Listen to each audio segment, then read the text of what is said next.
बोलिए सदगुरु कबीर साहब की जय। गुरु साहब के पावन चरणों में कोट कोट के बंदगी। आए हुए सभी प्रेमी भक्तजनों को एवं सकल समाज को साहेब बंदगी साहेब बंदगी। आज की प्रस्तुति में सुनिए बहुत सुंदर कबीर भजन। बलमा छोड़ दे पराए घर आशा, बलमा छोड़ दे पराए घर आशा। हाँ तो सुनिए, बलमा छोड़ दे पराए घर की आशा। लौकिक पारलौकिक से घटा करके इसका बहुत सुंदर अर्थ दिया जाएगा, जो आनंद भी आ जाएगा और ज्ञान भी हो जाएगा और संसारिक को मायाविक को ज्ञान हो जाएगा। ऐसा सुंदर अर्थ दिया जाएगा। सुनिए, बहुत सुंदर सदगुरु कबीर भजन पहले, फिर बाद में अर्थ दिया जाएगा। तो अर्थ सुनिए, बहुत सुंदर विस्तार से दिया जाएगा। अरे बलमा छोड़ दे पराए घर आशा, बलमा छोड़ दे पराए घर आशा। आगे आम लगाए टिकोरा के कारण, आम लगाए टिकोरा के कारण। बहे पुरवैया झपट गए लाशा, बलमा छोड़ दे पराए घर आशा, बलमा छोड़ दे पराए घर आशा। गुलाब लगाए मैं फूल के कारण, गुलाब लगाए मैं फूल के कारण। और बही गए पछिया छिटक गए कांटा, बलमा छोड़ दे पराए घर आशा, बलमा छोड़ दे पराए घर आशा। पुत्र जन्माए मैं स्वार्थ के कारण, पुत्र जन्माए मैं स्वार्थ के कारण। एली पुत हुआ छोड़ाए गए नाता,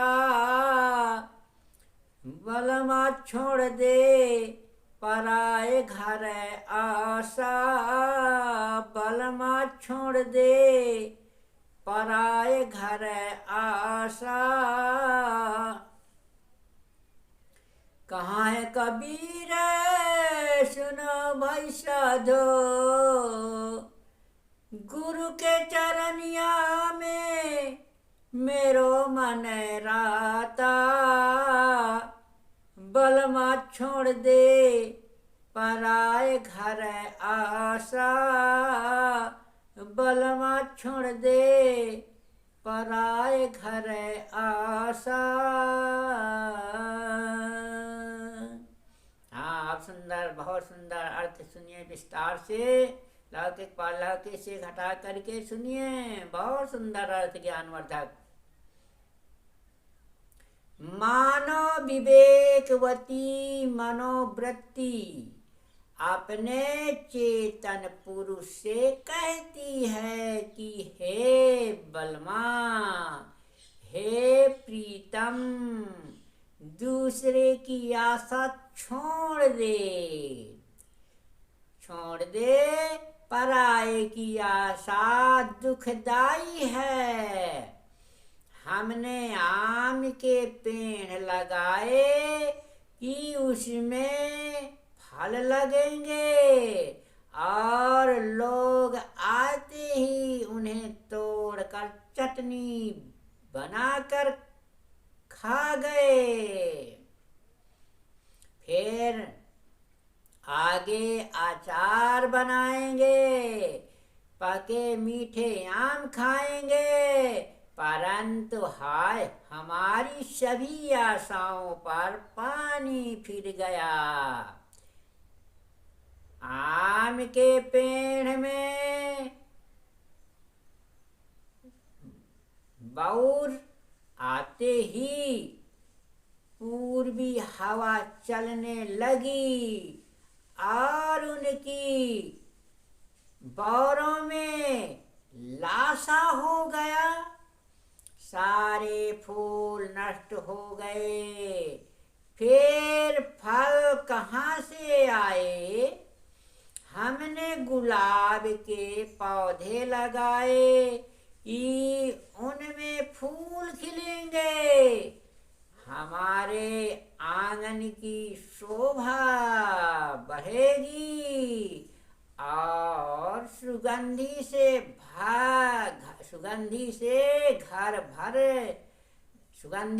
घर आश्रम का वरण स्वर्गमय हो जाएगा। परंतु खेद है कि फूल लगते ही जोरों से पश्चिमी की हवा चली और फूल की सारी पंखुड़ियां बिखर गई और गुलाब के फल तो मिले नहीं, उनके कांटे आंगन में फैल गए। हमने पुत्र पैदा किए कि उनसे हमारा भौतिक स्वार्थ सिद्ध होगा, परंतु दुख की बात है कि जब पुत्र का विवाह किया और घर में पुतोहू आई तो उसने अपने पति को ऐसा मंत्र दिया कि उसने हमसे नाता ही तोड़ लिया। कबीर साहब कहते हैं कि हे भाई संतो सुनो, संसारिक सुखों की सारहीनता देखकर मेरा मन दुनियादारी से उदास हो गया और गुरु के चरणों में मन लीन हो गया, जिनके उपदेश से शाश्वत आत्मा राम का बोध मिलता है। बोलिए सद्गुरु कबीर साहब की जय।